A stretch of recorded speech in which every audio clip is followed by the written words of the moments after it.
mwanaume wa kazi. Ni master.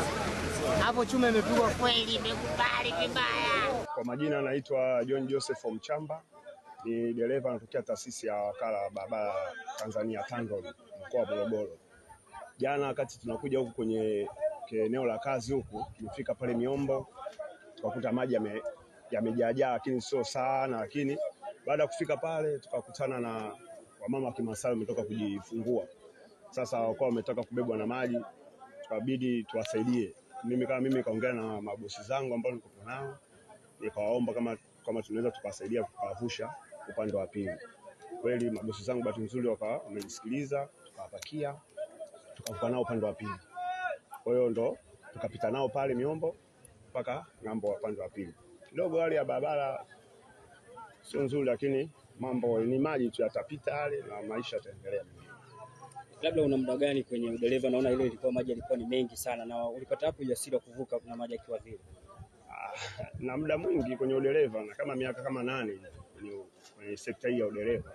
Ni ujasiri tu pale, kwa sababu nishapita pale, kuna mtu alitangulia kwa kupita, tukaona anapita maji ya kawaida. Sasa nikaangalia nikaona hii cruiser inaweza ikapita.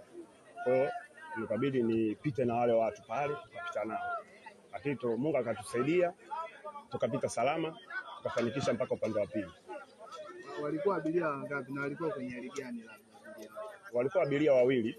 Mama mmoja Kimasai ambaye ametoka kujifungua, anasema kwa ulivyo mmoja ametoka kujifungua usiku. Alikuwa na mama yake. Sasa tukamkuta nyuma kwa ametaka kusombwa na maji.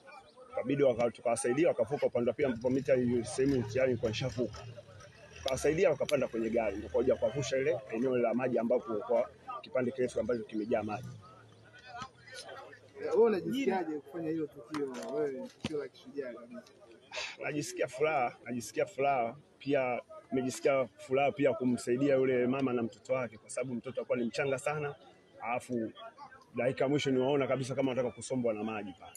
Kwa hiyo najisikia furaha kidogo kuwasaidia na mimi mwenyewe kujisaidia pamoja na mabosi zangu kuvuka ng'ambo salama. Mlitumia muda gani pale kufika na wao wenyewe walifika salama? Walifika salama. Wao tuliwakuta muda pale ndio watu wakatusimulia bwana wanataka kusombwa na maji. Kwa hiyo tumekaa sana pale muda tu. Tukawasubiri wakapanda ndo tukavuka nayo kwenye ile eneo pale la hatari. Mlitumia muda gani kuvuka? Sikutumia muda mwingi sana, kama dakika 10 hivi kuvuka upande wa pili. Angao kidogo maji ndio kwa kidogo mengi ambayo yamefunika na bonnet kabisa, lakini Mungu akatusaidia tumeweza kuvuka salama.